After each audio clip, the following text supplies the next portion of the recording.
한국은 아직 민주화되려면 한참 멀었어. 이 아빠가 오래전 갔던 한국은 전쟁 후에도 각종 시위가 끊이질 않았어. 아빠, 지금 도대체 언제적 말씀을 하시는 거예요? 한국은 전 세계적으로 초인류 국가로 인정받고 있다고요. 넌 뉴스도 안 보니? 최근에도 국민들의 시위에 대통령이 특전사들을 동원했단다. 아빠 뭔가 사실과 다른 것 같은데요? 아빠는 거짓말쟁이. 한국은 작은 나라임에도 불구하고 우리는 끊임없는 노력과 열정으로 많은 발전을 이루어냈습니다. 무엇보다 그 중심에는 한국인들의 끈기와 용기, 그리고 변화를 꿈꾸는 열망이 있었는데요. 오늘 소개해드릴 사연은 40년 만에 몰라보게 변해버린 한국 때문에 딸에게 거짓말쟁이가 되어버렸다는 호주 남성의 사연입니다. 그는 여행을 오기 전 과거를 회상하며 한국을 무시했지만 40년이 지난 현재의 모습은 그를 충격에 빠뜨리기 충분했다고 하는데요. 과연 그에게는 무슨 일이 있었던 걸까요? 호주 남성의 사연입니다. 감동 시작. 애청자 여러분, 영상 시작 전 좋아요와 불우이웃을 위해 끝까지 시청 부탁드립니다. 안녕하세요. 호주에 사는 톰슨입니다. 최근 딸 써니와 함께 한국에 다녀온 뒤 감격스러운 상황들이 아직도 잊히지 않아요. 사실 써니가 태어나기 전에 한국에서 일했던 적이 있거든요. 그땐 모든 게 정신없고 어수선한 느낌이었어요. 여전히 그런 느낌일 거라 생각했고요. 그럴 수밖에 없었던 게 한국은 민주주의 국가도 아니었거든요. 그래서 써니가 한국 여행을 가자고 말했을 때 전 반대했어요. 아시아엔 한국 말고 중국이나 일본도 있으니 다른 나라를 구경하고 싶었어요. 한국은 가봐서 어떤 곳인지 알고 있었고 굳이 다시 보고 싶지 않았으니까요. 하지만 써니는 아빠인 제가 결혼 전 타국에서 일했다는 것에 관심을 보였어요. 아빠가 자기 나이 때 일했던 곳이 궁금하다며 한국을 고집했죠. 결과적으로 한국에 다시 갔던 건 탁월한 선택이었다고 생각해요. 놀랍도록 많은 발전을 이룬 한국 세상에 이런 민족이 실제로 있다는 사실 자체가 신화라고 생각할 정도로 말도 안 되는 상황들을 직접 보고 왔기 때문입니다. 사실 제가 40년 전쯤 한국에 있을 때 한국은 한국전쟁 이후 엄청난 발전을 하고 있다고 주변에서 많은 이야기를 했습니다. 제가 한국지사로 발령이 났을 때 분단 국가라는 사실 때문에 솔직히 걱정되는 게 많았거든요. 그런 저에게 회사는 제가 가는 곳은 남한 대한민국이고 전쟁으로 폐허가 되었던 과거를 빠르게 정리하고 나날이 발전하고 있는 나라라며 안심시켜줬습니다. 결과적으로 저는 회사에 반항할 힘이 없었어요. 회사는 저를 안심시키고 싶어 했지만 그렇다고 저에게 거부권이 있던 것도 아니었죠. 그렇게 비행기를 타고 한국에 도착했습니다. 첫인상은 생각보다 나쁘지 않았어요. 호주의 시골 도시에 온 것 같은 느낌이 들었거든요. 실제로 도시를 탐험하면서 그동안 살았던 호주와 다른 점을 또렷하게 알 수 있었어요. 거리는 혼잡했고 바빴으며 무언가 어수선한 느낌이 들었어요. 건물들은 끊임없이 공사 중이었고 도심의 어느 골목길은 공장으로 보였는데 뿌옇게 공기가 올라오며 스모그를 형성하는 날들도 많았죠. 제가 머물던 곳은 홍대이었는데 그곳에는 한국에서 꽤 유명한 대학이 있었어요. 그래서 의도하지 않았지만 제가 있던 시기가 군사정권이라는 걸 알 수 있었습니다. 대학생들이 시위하는 바람에 일주일에 몇 번은 도로가 꽉 막혀 다니지 못했거든요. 그리고 최루탄이라는 무기를 사용해 눈을 뜰 수 없을 정도로 매운 공기가 홍대에 자욱하게 깔리기도 했죠. 그때 기억은 지금 떠올려도 정말 아찔합니다. 눈이 매워 눈을 뜰 수 없을 정도였거든요. 하지만 안전한 곳으로 대피하려면 희미하게 보이더라도 눈을 겨우 뜨고 달려야 했어요. 눈은 맵고 여기저기 큰 소리가 나며 정신없는 곳이 한국의 서울 한복판이었죠. 내 나라인 호주가 못 사는 나라라 다른 나라로 큰 돈을 벌러 온 것도 아니었어요. 한창 한국이 발전하는 시기라 한국 지사를 확장할 목적으로 왔으니 그 상황이 얼마나 당혹스럽고 믿고 싶지 않을 정도로 싫었을 거라는 걸 아마 공감해 주실 거라 믿고 싶습니다. 그만큼 저는 한국에 대한 좋은 기억이 하나도 없었어요. 한국 전쟁 이후 많은 발전을 했다지만 여전히 가야 할 길이 멀어 보였습니다. 민주화를 위해 항쟁하는 대학생들이 대단하다는 생각도 했지만 그만큼 겪어야 할 시행착오도 많은 나라라 느꼈어요. 결국 시위가 도움이 되었는지 제가 머물 때 정권이 바뀌었다는 이야기를 들을 수 있었어요. 하지만 그 역시 지켜봐야 할 사항으로 느껴질 뿐이었죠. 제가 일하기 위해 한국에서 보냈을 때가 1980년대 후반에서 1990년대가 막 될 시점이었어요. 그때만 해도 외국 제품이라면 한국 사람들이 선호하는 제품 중 하나였지만 도심 어디에서도 외국 음식을 마음껏 사 먹을 수 없었거든요. 회사 주변에 식당들이 많았지만 위생 상태가 그리 좋아 보이진 않았어요. 먹는 것도 곤욕이었고 익숙해지는데 생각보다 많은 시간이 걸렸거든요. 한국 지사 내에서도 영어로 의사소통이 되는 사람이 한정적이었어요. 그래서 3년을 머물면 늘 외롭고 힘들다고 생각했습니다. 그래서 써니가 한국 이야기를 꺼냈을 때 당황했어요. 좋은 추억이 하나도 없었거든요. 여행을 함께 가자는 건 좋았지만 한국이라는 장소는 굳이 가고 싶지 않았습니다. 제 기억 속 한국은 굳이 여행하지 않아도 되는 나라였으니까요. 그래서 딸 써니에게 말했어요. 솔직한 제 마음으로 아빠가 일했던 곳이 궁금한 마음은 참 예쁘다고 말문을 열었어요. 그리고 좋은 추억을 삭힌 한국이 적합하지 않다고 제가 겪었던 이야기를 전했습니다. 딸은 이야기를 잠자코 듣고 있었어요. 공감을 하는 것 같기도 하고 전혀 이해할 수 없다는 표정을 짓기도 했죠. 제 이야기가 다 끝나자 딸은 아무 문제가 아니라는 듯 웃었어요. 40년의 시간 동안 한국이 어떻게 변했는지 보는 것도 재미있을 것 같다고 말입니다. 저는 한숨이 나왔어요. 제 뜻이 제대로 전해지지 않은 것 같았죠. 딸은 오히려 더 흥미로운 표정을 지었어요. 그때 알았습니다. 더 이상 제 의견은 중요하지 않다는 것 말이에요. 써니가 이런 표정을 짓는다는 건 어떻게든 하겠다는 뜻이거든요. 아마 세상 어느 부모도 자식을 이기려고 하진 않을 겁니다. 살아온 세월이 많은 만큼 부모의 삶이 옳다는 걸 증명하고 싶지만 그게 답이 아닐 수 있으니까요. 그리고 잘못 선택해 실수하더라도 기회를 주고 부모 말이 맞는다는 걸 알려주고 싶은 마음도 있을 거예요.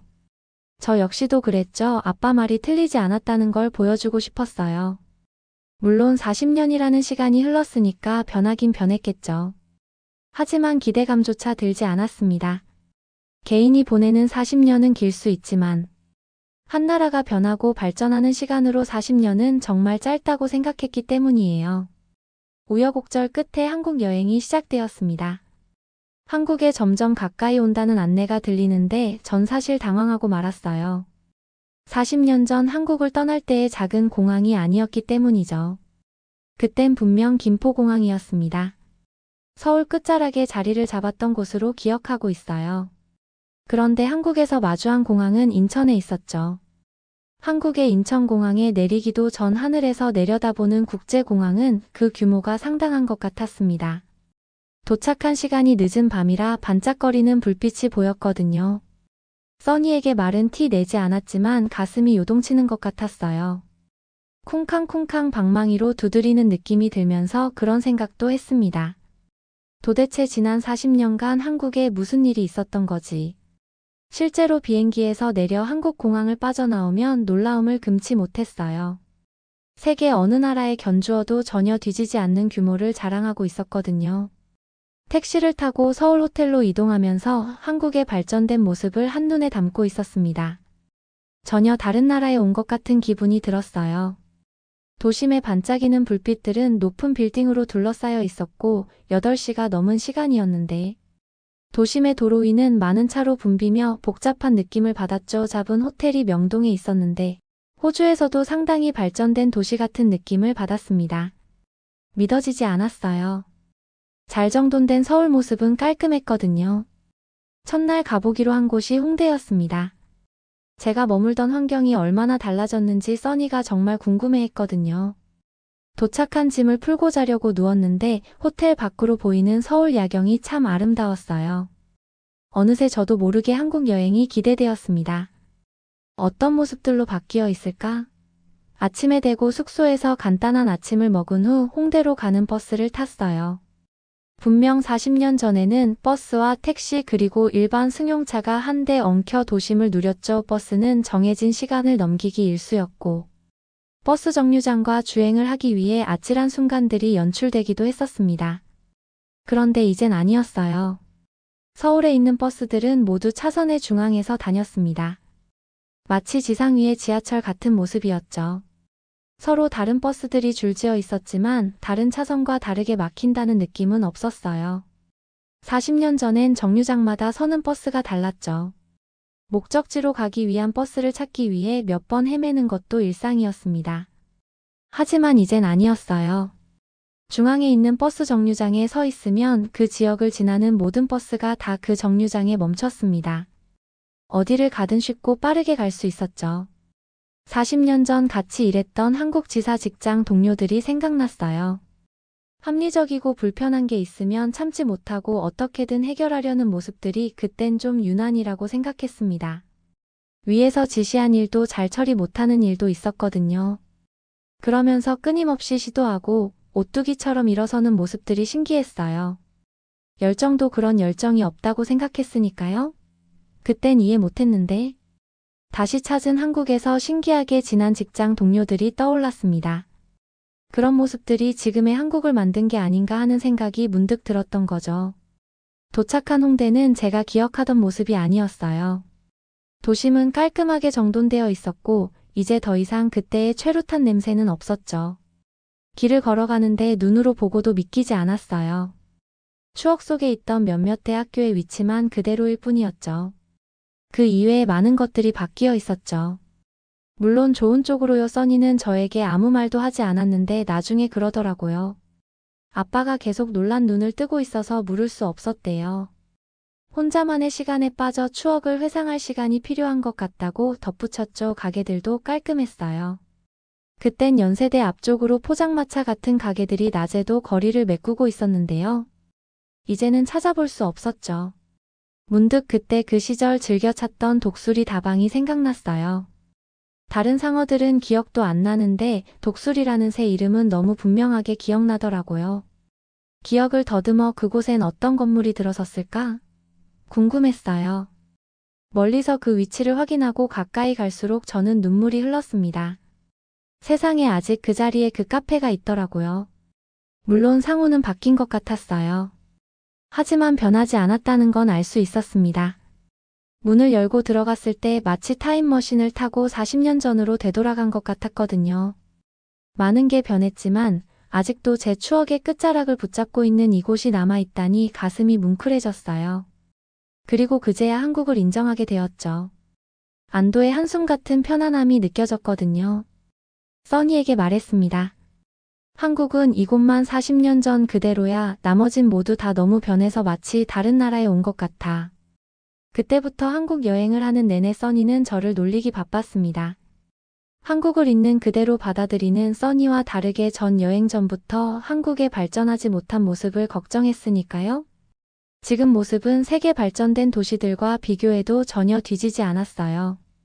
이렇게 짧은 시간 동안 발전할 수 있다니 신기했죠. 분명 그땐 호주가 한국을 많이 도와주고 한국 사람들이 호주에서 성공하기 위해 이민을 오는 사람들도 많았거든요. 하지만 이젠 달라졌다는 걸 실감할 수 있었어요.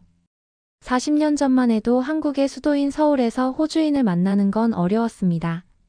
많은 한국인 사이에 있는 이방인 저를 바라보는 한국 사람들의 신기한 눈빛도 사실 머무는 내내 부담스러웠죠.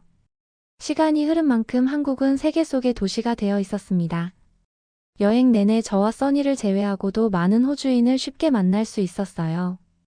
지하철 버스를 타고 도심을 이동하면 정말 하루에 몇 명씩은 눈에 보였거든요. 이제 더 이상 한국 사람들은 저를 신기하게 쳐다보지 않았어요. 사실 아시아에 여행 가기 싫은 이유 중 하나가 외국인을 바라보는 시선이 부담스럽기 때문인데요. 한국엔 호주인 외에도 많은 외국인이 여행을 오는 것 같았어요. 전과 달라진 위상을 충분히 느낄 수 있었죠. 그리고 예쁜 카페가 정말 많았습니다. 전과 같은 느낌이 아니었어요. 다른 것보다 카페가 많아진 것만 보아도 한국이 얼마나 살기 좋은 나라이고 국민들의 소득 역시 높아졌다는 걸 실감할 수 있었습니다. 음료나 후식 같은 건 배를 채우기 위한 게 아니잖아요. 식사 이외의 문화를 즐길 수 있다는 건 그만큼 삶이 여유로워졌다는 이야기죠. 제가 한국에 머물 때만 해도 술 문화가 활성화되어 있었어요. 힘들었던 삶의 위로가 되는 건 술이 당연시되던 시대였거든요. 40년 전 독수리 다방을 생각하면 유명한 카페 몇 곳을 돌아다니는 것도 재밌었어요. 서울은 즐길 거리, 놀거리, 먹을거리가 풍부했죠. 써니가 한국 여행을 가자고 했을 때 반대했던 이유 중 하나가 서울은 경복궁 같은 고궁 이외엔 볼 게 없다는 생각 때문이었거든요. 그런데 아니었습니다. 도심 속으로 흐르던 하천도 복원했다는 사실에 놀랐어요. 현장만 알고 있었거든요. 서울 한복판에 흐르는 하천이 있다는 게 너무 그림 같았어요. 복잡한 도심에 휴식을 전해주는 것 같았죠. 기억을 더듬어 롯데월드도 가봤습니다. 제가 한국을 떠나기 전 한창 도심 속 놀이공원이라는 찬사를 받으며 개장했던 기억이 있거든요. 그곳은 어떻게 변했을지 궁금했죠. 상상 이상이었어요. 한국에서 제일 높은 빌딩이 들어서 있었습니다. 그땐 건물이 하나였는데 실외에도 놀이공원이 생겼어요. 놀이공원과 높은 빌딩 사이엔 쇼핑몰도 있었죠. 그 건물 안에 있으면 하루가 어떻게 지나가는지 모를 것 같았어요. 멀리 이동하지 않아도 먹고 놀고 구경할 거리가 즐비했습니다. 처음엔 한국을 오기 싫다고 그렇게 반대하더니 이젠 없던 기억까지 더듬어 한국이 어떻게 변했는지 궁금해한다며 써니가 저에게 거짓말쟁이라고 놀렸어요. 저는 인정할 수 없었습니다. 거짓말을 한 게 아니라 거짓말이라고 믿고 싶을 만큼 한국 사람들의 열정과 노력에 찬사를 보내지 않을 수 없었거든요. 호주에도 이렇게 빠른 변화가 있는 곳이 드문데 서울 전체가 이렇게 바뀔 수 있다는 건 누구 하나만 잘한 건 아니라 생각해요. 한국 사람 모두가 대단한 사람들이었던 거예요. 그래서 전 제가 거짓말쟁이가 아니라 한국 사람들이 놀라운 민족이라며 화제를 다른 곳으로 돌리고 말았답니다. 여러분은 이번 사연을 통해 어떤 것을 느끼셨나요? 40년 만에 한국에 방문한 후 몰라지게 달라진 모습에 큰 충격을 받은 호주 남성 톰슨 씨의 사연이었습니다. 우리는 그의 이야기를 통해 한국이 얼마나 빠르게 변화하고 발전해 왔는지를 느낄 수 있는데요. 물론 이 모든 변화와 발전이 쉽게 이루어진 것은 아닙니다. 많은 어려움과 시련을 겪으면서도 우리 한국인들은 서로를 응원하고 힘을 합쳐나가는 방향을 선택했는데요. 그리고 그 결과 우리는 오늘날의 한국을 만들어냈습니다. 앞으로도 우리 모두가 힘을 합쳐서 미래의 40년 후에는 더 큰 발전을 이룬 한국이 되었으면 좋겠네요. 구독과 좋아요 부탁드리며 사연자분께 전해드릴 댓글도 남겨주시면 전달해드리겠습니다. 그러면 더욱 감동적인 다음 사연으로 넘어가겠습니다. 여기 한 한국 식당에서 한 외국인 여성이 어떤 한국 전통 음료수를 한 모금 마시더니 침을 뱉고 맙니다. 그러고는 화를 내는데요. 저기요, 저보고 지금 이거를 먹으라는 건가요? 이렇게 더러워 보이는 걸 어떻게 먹는 건가요? 식당 주인은 정중하게 마셔보라고 권하지만 이 여성은 화가 많이 났는지 계산도 안 하고 나가버리고 맙니다. 어떤 음료였길래 외국인 여성이 화가 난 걸까요? 오늘의 사연은 핀란드 방송 기자 체르니 씨의 사연입니다. 안녕하세요. 저는 핀란드의 헬싱키라는 작은 마을에서 온 방송 기자 체르니라고 합니다. 저는 지역 방송사에서 일하며 지역사회에 관한 기사를 쓰고 있어요. 저는 평생 헬싱키에서 살면서 핀란드 이외의 지역으로 여행해 본 적이 없어요. 그런데 편집장 크라크로부터 한 달 동안 한국에서 지내며 취재하라는 놀라운 임무를 맡게 되었어요. 한국이라니 지구 반 바퀴 떨어진 아시아에 있는 나라 말인가요? 이게 얼마나 대단한 일인가요? 사실 저는 이 과제를 받기 전에는 한국에 대해 잘 몰랐어요. 제 머릿속에는 10대 사촌이 좋아하는 아름다운 배우들이 나오는 화려한 한국 드라마에 대한 이미지가 전부였죠. 물론 안무에 맞춰 춤을 추고 노래를 부르는 한국 K-팝 밴드의 영상도 본 적이 있지만 전 세계적으로 큰 인기를 끌고 있는 한국 대중문화 외에는 한국의 실제 생활이 어떤지 전혀 알지 못했어요. 처음 크라크가 한국 문화와 생활에 대해 글을 쓰기 위해 한국을 방문한다고 했을 때 솔직히 조금 의아했죠.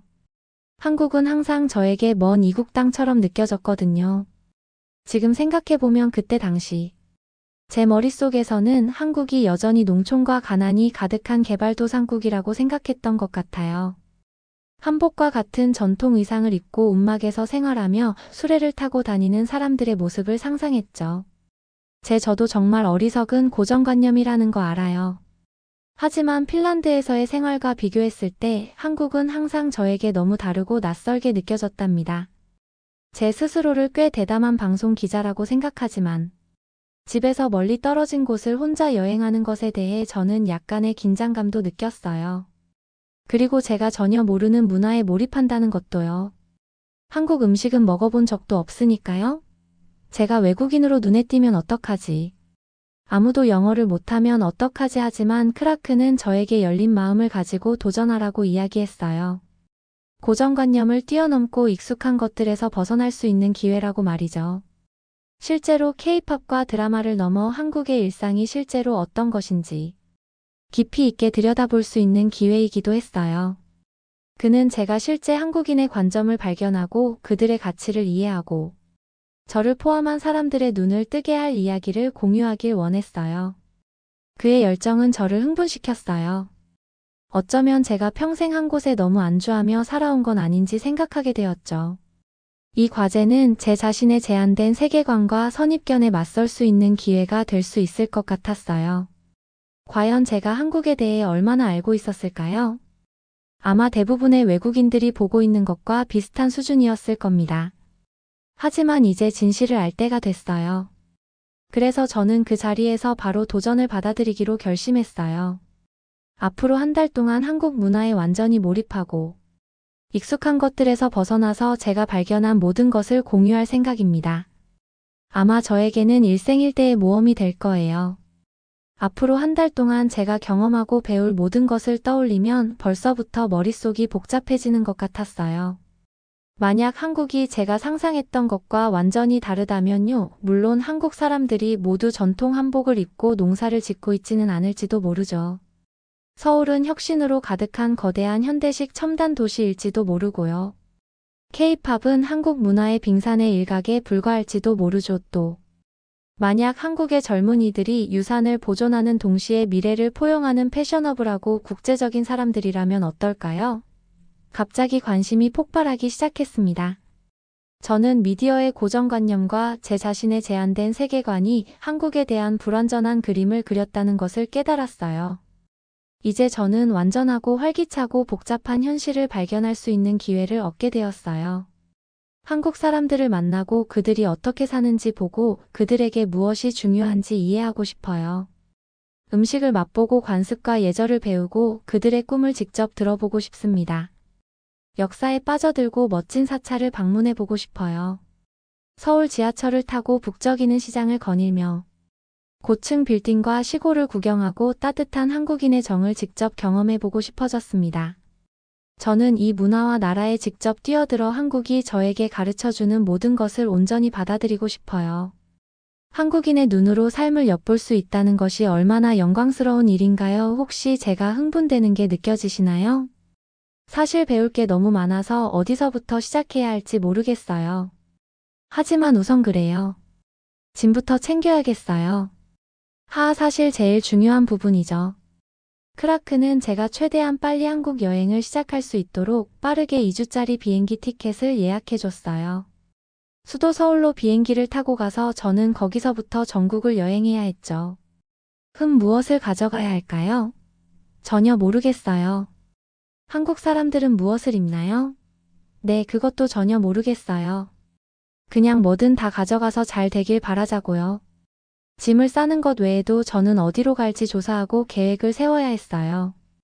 크라크는 서울에서 출발하는 것이 좋겠다고 제안했어요. 물론 서울이 가장 큰 도시이자 교통의 중심지이니 당연한 말이죠. 하지만 저는 그 외에도 가보고 싶은 곳이 너무 많았어요. 한국의 오랜 역사를 배우기 위해 첨성대 같은 고대 유적지를 꼭 가보고 싶어요. 그리고 산속에 자리 잡은 멋진 사찰도 방문하고 싶어요. 불국사는 1000년이 넘었으며 고즈넉함이 물씬 풍긴다고 들었어요. 그리고 그렇다면 제주도에서 며칠을 보낼 수 있을 것 같아요. 해변과 폭포와 산 지형이 정말 아름다워 보였거든요. 아니면 북한과 접해 있는 비무장지대를 방문하는 건 어떨까요? 쌍안경으로 북한 경비병을 발견할 수 있을지 궁금하네요. 그래요. 진정하고 이제는 가보고 싶은 장소만 나열만 하는 대신 실제 일정을 짜서 이번 여행을 계획해 볼게요. 제가 가고 싶은 경로를 계획하고 호텔, 기차 등 모든 것을 미리 예약할 거예요. 그러면 도착하자마자 바로 시작할 수 있겠죠. 거대한 한국 여행 가이드를 꺼내볼게요. 내 서점에서 뻔뻔하게도 가장 큰 것을 샀어요. 꼭 가봐야 할 명소를 모두 북마크하고 싶었거든요. 세세한 계획이 필요하겠지만 저는 한국에서 매 순간을 최대한 활용하고 싶었어요. 아직도 머릿속에는 수많은 실용적인 질문이 맴돌고 있어요. 예를 들어 의사소통은 어떻게 해야 할까요? 현금 인출기는 쉽게 찾을 수 있을까요? 페이스북에 접속할 수 있을까요? 아니면 차단이 될까요? 어떤 백신이 필요한가요? 이런 빨리 병원에 예약하는 게 좋겠어요. 그리고 기본적인 한국어 앱도 다운로드 해야겠네요. 안녕, 감사합니다. 모든 사람이 영어를 할 수 있기를 기대하는 무식한 관광객이 될 수는 없으니까요. 혼자서 이 모든 것을 알아내려고 미쳐버리는 대신 크라크에게 신문사의 조언을 해줄 수 있는 한국인이 있는지 물어봐야겠어요. 어쩌면 한국에 특파원이 있어서 저를 좀 안내해 줄 수 있을지도 모르니까요. 아니면 영어를 구사하는 학생들과 연결해 줄 수 있는 대학 지인이 있을지도 모르죠. 한국인 가이드가 있으면 모든 것을 탐색하는데 도움이 될 뿐만 아니라 더 진정성 있는 경험을 할 수 있을 것 같아요. 그곳에 사는 사람의 눈으로 새로운 장소를 보는 것보다 더 좋은 것은 없죠. 와우, 이번 여행은 저에게 저널리즘 과제만큼이나 문화교육이 될 것 같아요. 이렇게 모험적인 경험은 처음이에요. 핀란드의 작은 마을을 벗어나 완전히 미지의 세계로 뛰어들다니요. 물론 무섭기도 하지만 동시에 스릴도 느껴집니다. 설렘, 불안, 압도감, 호기심이 공존하는 것 같아요. 하지만 그 모든 것보다 더 중요한 감정은 바로 감사하는 마음이었어요.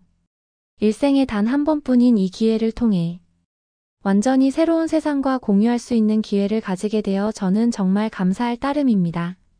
크라크가 이 특별한 인물을 위해 저를 선택한 것에도 저는 감사함을 느끼고 있었어요. 마음을 열고 여러 문화에 걸쳐 관계를 맺을 수 있는 이야기를 가져온다는 목표를 가지고 여행하고 배우는 것은 영광이자 특권이니까요. 한국에서 배우게 될 모든 것을 생각할수록 더욱 설레고 기대가 됩니다. 출국까지 일주일밖에 남지 않았어요.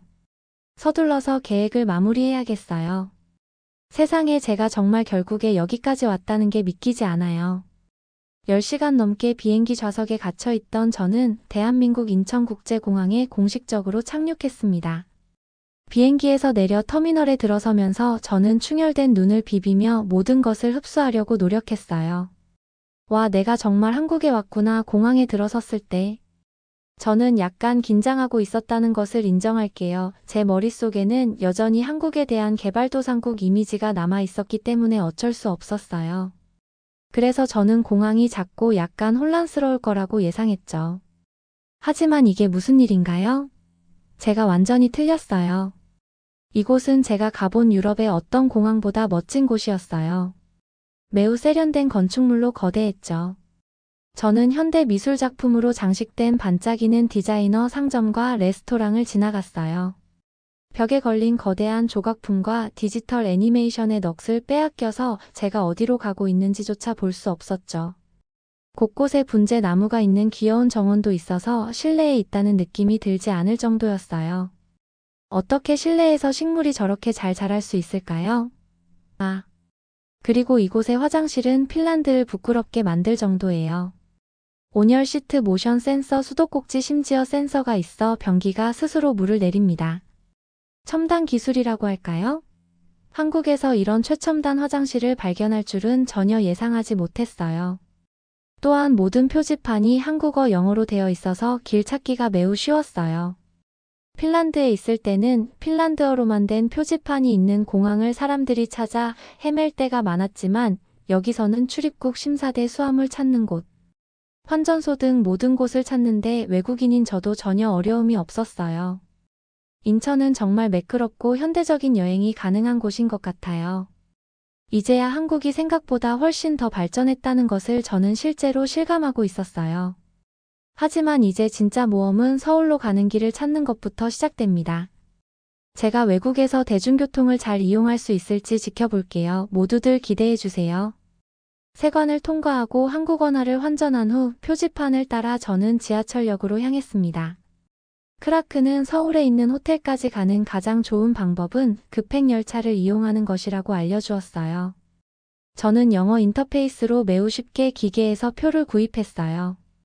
1분도 채 되지 않아 저는 플랫폼에 서서 도심으로 향하는 급행열차를 기다리고 있었죠.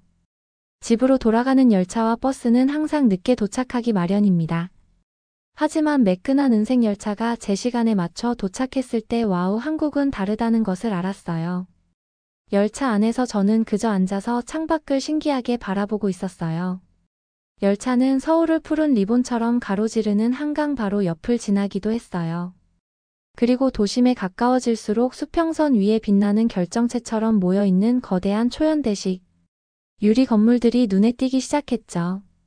와, 저 미래지향적인 스카이라인이 정말 서울일까요? 열차는 금세 수도 한복판에 있는 서울역에 도착했어요. 사방에서 서두르는 여행객들로 북적이는 중앙홀로 저는 사람들의 행렬을 따라 나섰습니다. 거대한 조명 천장과 곡선형 건축물은 기차역이 아니라 외계인의 모선 안에 있는 듯한 느낌을 주었어요. 그 밖에 우주 왕복선이 주차되어 있을 것만 같았죠. 지하철을 타는 것은 다소 충격적이었습니다. 하지만 다행히도 지하철 노선도가 영어로 표시된 터치스크린 키오스크가 있었어요. 명동 쇼핑가 근처에 있는 호텔까지 저는 가장 가까운 노선을 알아냈어요. 인상적으로 깨끗하고 조용한 다른 열차에 올라탔고 5분 만에 성공 밝은 서울의 햇살을 받으며 역에서 나오니 바로 메인 쇼핑 거리가 보였어요. 고향에서는 집으로 돌아가는 대중교통은 10분이면 갈 수 있는 간단한 여행을 두통과 스트레스로 가득한 1시간의 시련으로 만들 수 있었어요. 하지만 한국에 도착해 공항에서 호텔까지 가는 길은 이상하게도 편안했어요.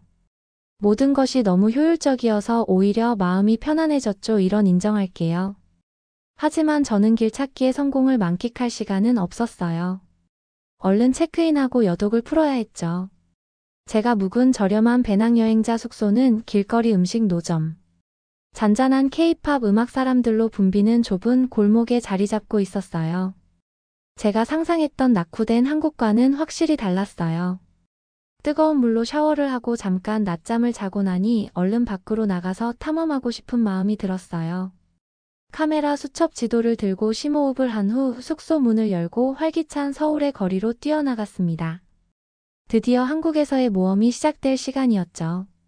저는 나가자마자 바로 시내 전체가 얼마나 현대적이고 반짝이는지 알 수 있었어요. 거리에는 반짝이는 고층 빌딩과 유럽 도시보다 더 화려한 명품 매장이 줄지어 있었어요. 핀란드의 고향에는 대부분의 건물이 오래된 역사적인 석조 건물이었어요. 하지만 이곳에서는 끝없이 펼쳐진 유리 강철, 네온 스크린 등 모든 것들이 초현대적으로 보였죠. 제가 상상했던 가난한 개발도상국과는 확실히 달랐어요. 눈을 크게 뜨고 붐비는 거리를 돌아다니다 보니 제 주변의 거의 모든 사람들이 세련된 옷차림과 완벽한 헤어스타일로 우아하게 차려입고 있다는 것을 깨달았어요. 여성들은 트렌디한 하이힐을 신고 몇 시간이 걸렸을 법한 완벽한 메이크업을 하고 지나갔어요. 남자들도 모두 잡지 표지에서 막 튀어나온 것처럼 멋지게 보였죠. 티셔츠와 운동화. 차림으로 화려함에 둘러싸인 저는 마치 작은 마을의 시골 촌뜨기처럼 느껴졌습니다. 한 가지 놀라웠던 점은 제가 외국인이라서 더 눈에 띌 거라고 생각했는데 실제로 명동 쇼핑가에는 서양인이 꽤 많다는 것이었어요. 심지어 프랑스어, 러시아어, 중국어 대화가 스쳐 지나가는 것도 들었어요. 하지만 가장 놀라운 것은 모든 것이 한국어와 영어로 표기되어 있다는 것이었어요. 모든 색으로 빛나는 간판부터 정류장에 있는 버스 노선도까지 덕분에 저는 모든 것을 읽을 수 있었어요.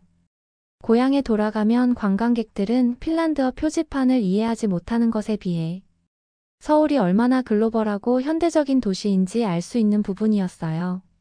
확실히 혼자 여행하는 것이 훨씬 덜 두려워졌죠. 한국에 온 지 하루 만에. 저는 한국에 대한 많은 기대가 완전히 빗나갔다는 것을 깨닫고 있었어요. 한국은 여러 면에서 핀란드보다 훨씬 더 미래지향적이고 발전된 느낌이었죠. 하지만 너무 성급하게 결론을 내리기 전에 저는 시내 관광지역 외에도 더 많은 곳을 둘러보고 싶었어요. 내일도 저의 서울 모험은 계속될 예정이었죠. 오늘은 수도 서울에서 새로운 풍경과 소리 냄새로 가득한 강렬한 하루였어요. 이제 저는 다음 날을 위해서 숙소에 돌아가 잠을 청하기로 했습니다. 다음 날 아침 저는 시차 적응을 마치고 서울 시내를 걸어서 둘러보기 위해 출발했어요. 특별한 목적지를 염두에 두지 않고 그저 거리와 골목이 저를 끌고 가는 대로 따라 걸었죠. 그런데 저는 거대한 콘크리트 미로에서 저는 금세 길을 잃고 말았어요. 도시는 사방으로 끝없이 이어지는 것만 같은 기분이 들었죠. 2,500만 명이 넘는 인구가 살고 있는 서울의 규모는 정말 놀라웠어요. 모든 것을 받아들이려고 노력하다 보니 핀란드에서의 삶과 점점 더 대조적인 점을 저는 발견하게 되었어요. 주차를 예로 들면 모든 차량이 아무렇게나 꽉 들어차 있는 것이 아니라 작은 공간마다 완벽하게 정렬되어 있었어요. 그리고 인도에는 낙서나 쓰레기 심지어 균열도 전혀 없었죠. 도시는 너무나 깨끗하고 질서정연했어요. 심지어 나무에 페인트 칠을 한 것처럼 보이기도 했죠. 저는 이제껏 이렇게 깨끗하고 정돈된 곳은 동화 속 이야기가 아니면 존재하지 않는다고 생각했어요. 배가 고팠을 때 저는 붐비는 골목길에 있는 작은 식당에 들어갔어요. 처음으로 한국 음식을 먹어보는 진짜 진실의 순간이 찾아온 것이었죠. 솔직히 말해서 저는 조금 긴장했어요. 메뉴판에는 제가 아는 단어보다 한글이 더 많았기 때문이죠.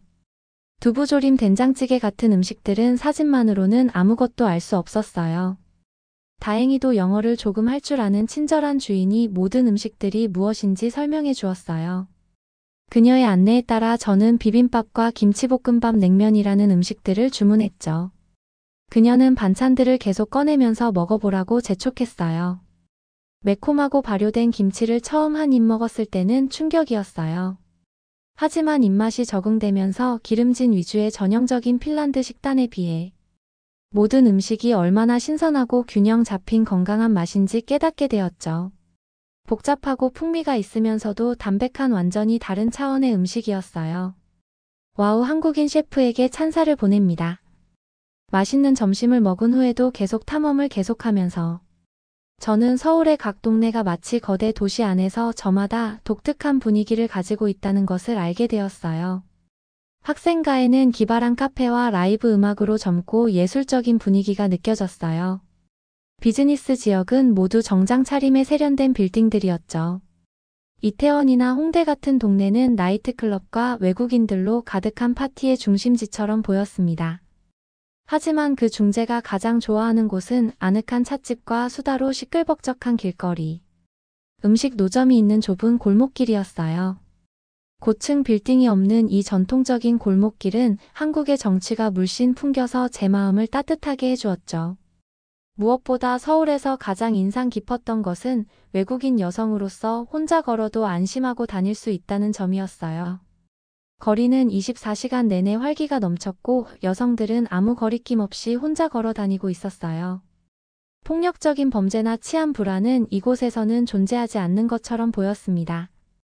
핀란드에서는 소매치기나 사기가 관광객을 노리는 경우가 많기 때문에 항상 경계를 늦추지 말아야 했지만 이곳에서는 폭력 범죄가 극히 드물다는 느낌을 받을 수 있었어요.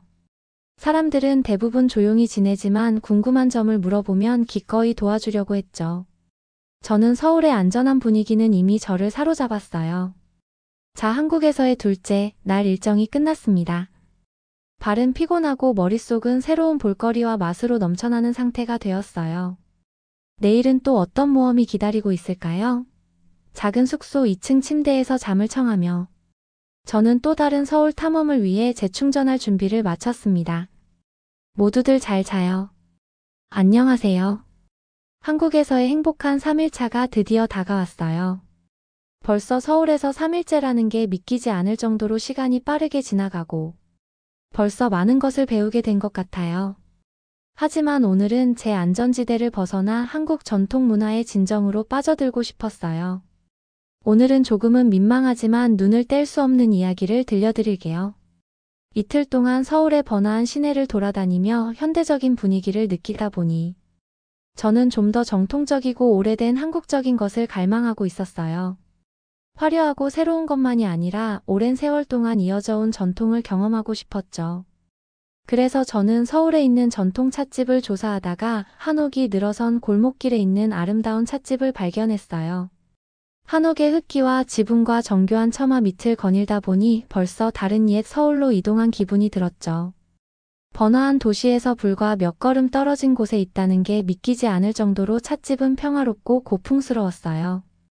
소박한 목조 찻집 입구에 도착해 저는 정중하게 신발을 벗고 안으로 들어섰어요.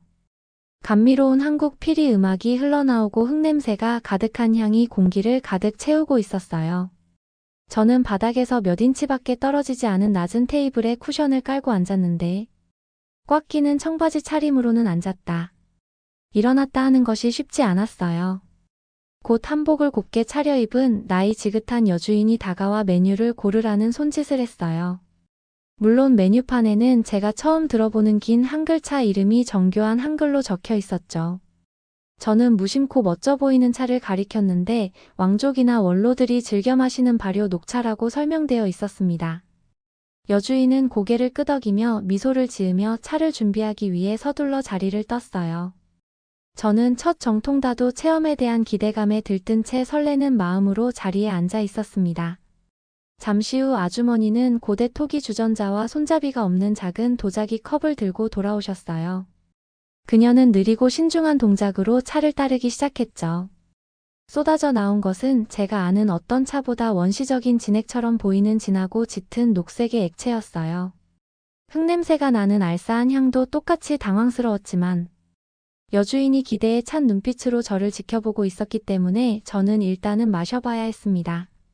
한 모금 마셨더니 놀랍도록 씁쓸하고 시큼하며 탁한 맛이 미각을 공격해 저는 하마터면 거의 침을 뱉을 뻔했어요.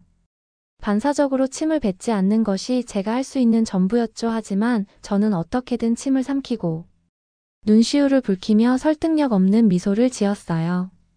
여주인은 제 싫은 기색을 눈치채지 못한 듯 두 번째 잔을 리필해 주었어요. 이런 맛없는 액체를 더 마셔야 한다는 사실에 당황한 저는 실수로 으억하는 소리를 냈어요. 그 순간 불쌍한 여주인은 제가 자신의 귀한 차를 싫어한다는 사실을 깨닫고 얼굴이 벌겋게 달아올랐어요. 저도 부끄러움에 얼굴이 빨개졌어요. 어떻게 이런 무례한 행동을 저는 정신없이 사과를 하고 전통차를 처음 마셔본다고 설명했어요. 놀랍게도 여주인은 호탕하게 웃으셨어요.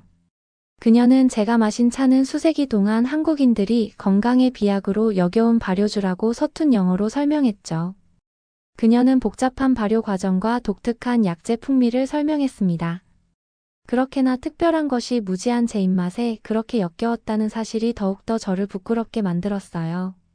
하지만 주인 아주머니는 저에게 생소한 음료라는 것을 이해한다며 대신 달달한 매실차를 가져다 주셨어요.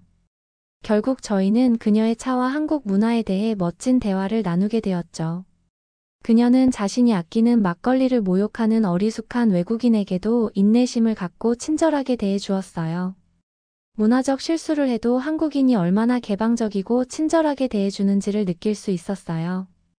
저는 배부르고 따뜻한 마음과 함께한 문화를 진정으로 이해하고 감상하기 위해서는 새로운 경험에 열린 마음으로 뛰어들어야 한다는 중요한 교훈을 얻고 떠났습니다.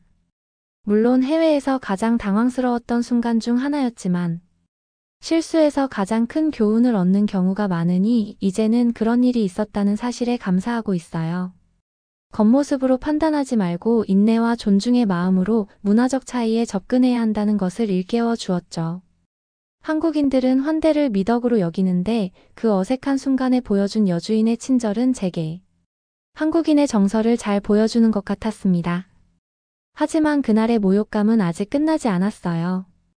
이후 저는 수백 년 동안 왕의 거처였던 경복궁을 방문했어요. 저는 전통문과 건축물이 있는 광활한 경내를 돌아다니며 경외감을 느끼고 있었죠. 거닐면서 근엄한 근위병들이 예복을 갈아입는 의식을 지켜보았어요. 그러다 폭포 연못 대나무 완벽하게 들쭉날쭉한 바위 등 제가 본 것 중 가장 아름다운 정원 풍경이 펼쳐지는 모습을 보았다. 물론 저는 이 마법 같은 장면을 더 잘 찍기 위해 길을 벗어났어요. 몇 초 후 경비원의 화난 외침이 들려왔습니다. 이런 분명히 제가 금지구역에 들어갔고 발밑에 있는 고대 유물을 짓밟았나 봐요. 오늘의 차 사건 이후 저는 하루에 2번이나 한국 전통을 어긴 것이 특히 부끄러워졌어요. 하지만 다시 한번 놀랄만한 반응이 돌아왔습니다. 경비원은 화를 내려던 게 아니라 제가 정해진 길을 벗어나면 다칠까봐 걱정하는 것뿐이었죠. 그는 제가 안전하게 사진을 찍을 수 있는 곳을 보여주며 부드럽게 다시 안내해 주었어요. 그는 고개를 흔들며 살짝 웃으며 호기심 많은 관광객이시군요 라고 어색한 영어로 말했습니다. 모두들 제가 실수를 해도 인내심을 갖고 이해해 주셨어요. 오늘의 모든 당황스러운 실수들을 통해 저는 진정한 한국 문화에 대해 훨씬 더 많이 배울 수 있었어요. 한국인들은 무지한 방문객인 저에게 자신들의 유산을 기꺼이 공유해 주었어요. 정말 큰 선물이죠. 이제 제 눈과 마음은 아주 활짝 열리게 되었습니다. 안녕하세요. 여러분, 벌써 한국에서의 첫 축제가 거의 끝나가고 있다는 게 믿기지 않네요. 새로운 풍경과 소리 맛과 경험으로 하루하루가 눈 깜짝할 사이에 지나갔어요. 많은 것을 배웠지만 발견해야 할 것들이 아직도 무한히 많은 것 같아요. 오늘은 한국의 매혹적인 문화에 푹 빠져 지낸 첫 주에 느낀 가장 큰 인상과 교훈을 몇 가지 정리해 보고자 해요. 무엇보다도 저는 한국 사회의 구조 속에 녹아있는 친절과 환대에 놀랐어요. 물론 전통 막걸리를 무례하게 뱉고 궁궐 정원을 쿵쿵거리며 걸었던 일처럼 문화적 실수가 떠오르기도 하지만 한국인들은 분노 대신 인내와 연민 부드러운 안내로 그런 저를 대응해 주었어요. 그 따뜻함에 저는 많은 것을 배웠습니다. 그런 사건 외에도 제가 만나는 한국인들은 진정으로 도움을 주고 베풀 줄 아는 사람들이었어요. 길을 찾거나 음식을 주문하는데 어려움을 겪고 있을 때 누군가 멈춰서서 도와주는 것 같은 사소한 일들을 보면 알 수 있죠.